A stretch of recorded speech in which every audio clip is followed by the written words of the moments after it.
चलिए दोस्तों, आज की इस वीडियो में हम लोग पढ़ेंगे क्लास 12 की केमिस्ट्री का एक अहम टॉपिक है जिसका नाम है संपर्क विधि द्वारा सल्फ्यूरिक अम्ल का उत्पादन करना। जो कई बार एग्जाम में ये पूछा है, संपर्क विधि द्वारा सल्फ्यूरिक अम्ल का उत्पादन कैसे है, आपके कैसे करते हैं। आपके एग्जाम में कई बार पूछा है कंटेक्ट विधि द्वारा। कंटेक्ट का मतलब संपर्क ना होता भैया, तो पूछे कंटेक्ट विधि द्वारा सल्फ्यूरिक अम्ल का उत्पादन करे चाहे संपर्क विधि द्वारा सल्फ्यूरिक अम्ल का उत्पादन करे, दोनों बात एक ही पड़ता है। देखो सल्फ्यूरिक अम्ल जिसका सूत्र H2SO4 होता है, इसका उत्पादन करना है। अभी तक जो बच्चे अमोनिया का उत्पादन करना है और नाइट्रिक अम्ल का उत्पादन करना नहीं देखे होंगे, उनको ये समझ में नहीं आएगी। इसलिए सबसे पहले जाकर हैबर्ट विधि द्वारा अमोनिया का उत्पादन करना मैं सिखा दिया हूँ, जाकर देख लीजिए। फिर ओस्टवाल विधि द्वारा नाइट्रिक अम्ल का उत्पादन करना मैं सिखा दिया हूँ, उसको भी जाकर देख लीजिए। अगर जो बच्चा ये देखा होगा उसके लिए एकदम मक्खन है, एकदम साफ मक्खन है, तनिक को हार्ड नहीं लगेगा, एकदम सिंपल है। जैसे नाइट्रिक अम्ल का उत्पादन किए थे वैसे ही हम लोग यहाँ पर भी उत्पादन करेंगे संपर्क विधि द्वारा सल्फ्यूरिक अम्ल का उत्पादन। इसलिए ध्यान से इस चीज को समझिएगा। देखिए सबसे पहली बात क्या है, इसमें आपको 3 रिएक्शन लेकर चलना पड़ेगा। पहला रिएक्शन, दूसरा रिएक्शन, तीसरा रिएक्शन। दूसरा तीसरा रिएक्शन में कोई खास चीजें नहीं है। हमें पहला रिएक्शन में 3 गो स्टेप लेकर चलना है, स्टेप 1, स्टेप 2, स्टेप 3। मतलब क्या है ना, पहले रिएक्शन में क्या होता है, सल्फर डाइऑक्साइड को उसको क्या करते हैं, हवा के द्वारा ऑक्सीकृत करते हैं। यानी हवा के द्वारा जब ऑक्सीकृत करते हैं तो सल्फर ट्राइऑक्साइड बन जाता है और साथ में उष्मा बनता है। तो यहाँ पर जो सल्फर ट्राइऑक्साइड बनता है ना, इसको पहले शुद्ध करेंगे, इसका आयतन लेंगे, उसका उत्प्रेरक सब चीज इसको शुद्ध करेंगे। और शुद्ध जब हो जाएगा ना, तब वही सल्फर ट्राइऑक्साइड को सांद्र सल्फ्यूरिक अम्ल से अभिक्रिया कराकर ओलियम प्राप्त कर लेंगे और ओलियम को जल में मिलाकर अपने इच्छित सांद्रण वाला सल्फ्यूरिक अम्ल प्राप्त कर जाती है। आपको जो प्राप्त करना वही प्राप्त कर जाती है, ठीक है। यहाँ पर समझिए, तो 3 रिएक्शन होगा, लेकिन जो लंबा रिएक्शन होगा पहला स्टेप वाला, ठीक है ना। पहला रिएक्शन में 3 स्टेप चलेंगे। देखो पहला स्टेप में आपको यही भाषा लिखना, पहले रिएक्शन समझ लो। यहाँ पर है सल्फर डाइऑक्साइड, ठीक है, ये सल्फर डाइऑक्साइड है। सल्फर डाइऑक्साइड को ऑक्सीजन से अभिक्रिया करा देते हैं तो सल्फर डाइऑक्साइड बन जाती है और साथ में उष्मा बनती है। ये जो भाषा है ना, इसी को लिखना पहला स्टेप में कि सल्फर डाइऑक्साइड को ऑक्सीजन से अभिक्रिया कराने पर सल्फर ट्राइऑक्साइड बन जाती है। क्या लिखेंगे, सल्फर डाइऑक्साइड को ऑक्सीजन से अभिक्रिया कराने पर सल्फर ट्राइऑक्साइड बन जाती है, ठीक है। ये आपको बातें क्या करनी है, लिख देनी है। ये पहला स्टेप में। अब दूसरा स्टेप में आपको देखना है ये कौन सी अभिक्रिया होगी, उष्मा क्षेपी। क्यों, क्योंकि यहाँ पर उष्मा बन रहा है। लिखेंगे चूंकि यहाँ उष्मा बनती है इसलिए यह उष्मा क्षेपी अभिक्रिया है, अतः निम्न ताप पर अभिक्रिया करानी चाहिए। क्यों, क्योंकि भाई उष्मा बन रही है, उष्मा क्षेपी है, तो निम्न ताप पर अभिक्रिया कराएंगे, अतः निम्न ताप पर अभिक्रिया करानी चाहिए। लेकिन हमें पता है, हमें मालूम है कि निम्न ताप पर अभिक्रिया धीरे धीरे होती है, इसलिए यहाँ पर उत्प्रेरक का प्रयोग करके अभिक्रिया कराई जाएगी, तब जाकर यहाँ पर सल्फर ट्राइऑक्साइड का निर्माण होगा। अब देखो यहाँ पर जो उत्प्रेरक प्रयोग करेंगे उसका नाम होगा V2O5। V2O5 का नाम होता है वेनेडियम पेंटाऑक्साइड। क्या होता है, वेनेडियम पेंटाऑक्साइड। क्या नाम होता है, वेनेडियम पेंटाऑक्साइड। क्या नाम होगा, वेनेडियम पेंटाऑक्साइड इसका नाम होता है। ध्यान से समझिएगा। दूसरा स्टेप में आपको उष्मा क्षेपी दिखाना है, निम्न ताप लेकर चलना, उत्प्रेरक लेकर चलना। दूसरा स्टेप में, पहला स्टेप में कुछ ना किए, पहला स्टेप में जो रिएक्शन हुआ था ना उसको मैं लिख दिया हूँ कि सल्फर डाइऑक्साइड को ऑक्सीजन से रिएक्शन कराएंगे तो सल्फर ट्राइऑक्साइड और उष्मा बन जाता है। इस चीजों को मैंने क्या किया, लिख दिया। अब स्टेप 2 में मैं कुछ नहीं करूंगा। स्टेप 2 में देखना है कि उष्मा यहाँ पर बन रही है, यहाँ पर उष्मा बन रही है, इसी को लिखेंगे। चूंकि यह उष्मा क्षेपी अभिक्रिया है इसलिए निम्न ताप पर अभिक्रिया कराएंगे। क्या करेंगे, निम्न ताप पर अभिक्रिया कराएंगे, ठीक है।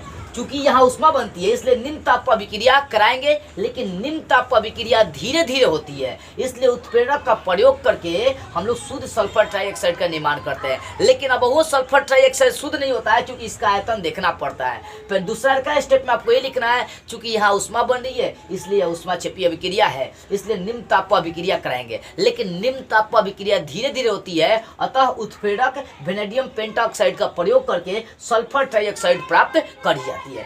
तीसरा स्टेप में आपको इसका आयतन देखना है कि इसका आयतन क्या है। देखो यहाँ पे इसको शुद्ध कर लेंगे पहले, मतलब इसको संतुलित कर लेंगे, बैलेंस कर लेंगे। इसका आयतन हम लोग देखेंगे। देखो इसको संतुलित करने के लिए ऑक्सीजन यहाँ पे एक काम करते हैं, 2 कर देते हैं, 3 दूना 6, एक काम करते हैं, यहाँ पर 3 करते हैं, यहाँ पर 3 करते हैं, यहाँ पर 2 करते हैं। देखो संतुलित हो गया। ऑक्सीजन यहाँ पर ऑक्सीजन 2 करते हैं, ऑक्सीजन 6 को यहाँ पर 2 करते हैं भैया, यहाँ पर 2 करते हैं तो 2 सल्फर 2 सल्फर, ऑक्सीजन 4 2 6 ऑक्सीजन 4 2 6। देखो ये संतुलित हो गया।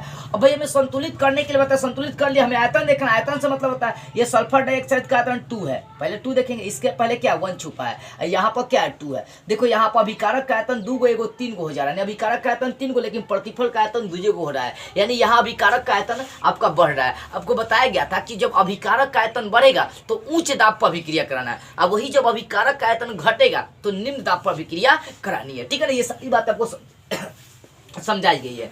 अब देखो यहाँ पर तो तीसरा स्टेप में लिखेंगे, चूंकि अभिकारक का आयतन बढ़ रहा है लेकिन प्रतिफल का आयतन घट रहा है, इसलिए उच्च दाब पर अभिक्रिया कराएंगे। अभिकारक का आयतन बढ़ेगा तो उच्च दाब पर, अभिकारक का आयतन घटेगा तो निम्न दाब पर। ठीक है ना, इसलिए चूंकि अभिकारक का आयतन क्या हो रहा है, बढ़ रहा है, इसलिए उच्च दाब पर अभिक्रिया कराने पर शुद्ध सल्फर ट्राइऑक्साइड का निर्माण हो जाता है। ये 3 स्टेप आपको बस लेकर चलना है, स्टेप 1 स्टेप 2 स्टेप 3।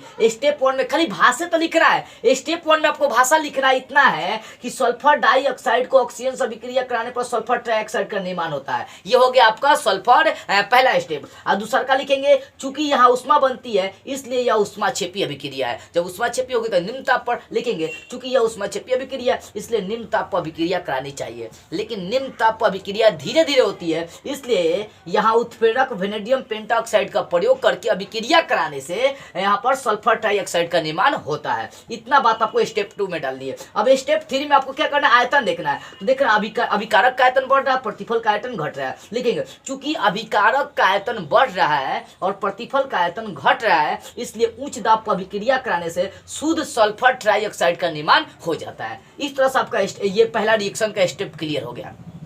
जब शुद्ध सल्फर ट्राइऑक्साइड का निर्माण हो जाएगा तो उसको क्या करेंगे, सांद्र सल्फ्यूरिक अम्ल से, जौन में जल ढेर होता है उसी को सांद्र बोलते हैं। तो जो शुद्ध सल्फर ट्राइऑक्साइड बना है उसको सांद्र सल्फ्यूरिक अम्ल से अभिक्रिया कराने पर ओलियम प्राप्त हो जाता है। ओलियम क्या गया, ओलियम है। गांव जवान में सुने होंगे ओलिया बहू कह कह पहुंचाता है सब। बचपन में ढेर गोरा हम भी कह पहुंचाते थे, ओलिया बहू आगे, ओलिया बहू ससुरी मारने के लिए भी चलता था सर। किसी को ना है ओलिया बहू, देखिए कैसे आपको मारेगा। ओलिया से मतलब ओलियम का सूत्र हो गया आपका। ये ओलियम का सूत्र क्या होता है, H2S2O7। क्या होगा, H2S2O7। ये किसका सूत्र होगा, ये होता है ओलियम का। ये ओलियम कैसे प्राप्त हो गया बाबू, तो जो शुद्ध सल्फर ट्राइऑक्साइड बना है ना, इसको अभिक्रिया हम किससे करा दिए, शुद्ध सल्फर ट्राइऑक्साइड की अभिक्रिया सांद्र सल्फ्यूरिक अम्ल से करा दिए, जो में ढेर जल है। ठीक है ना, तो सल्फर ट्राइऑक्साइड की अभिक्रिया सांद्र सल्फ्यूरिक अम्ल से करा दिए तो हमें ओलियम प्राप्त हो गया, H2O7।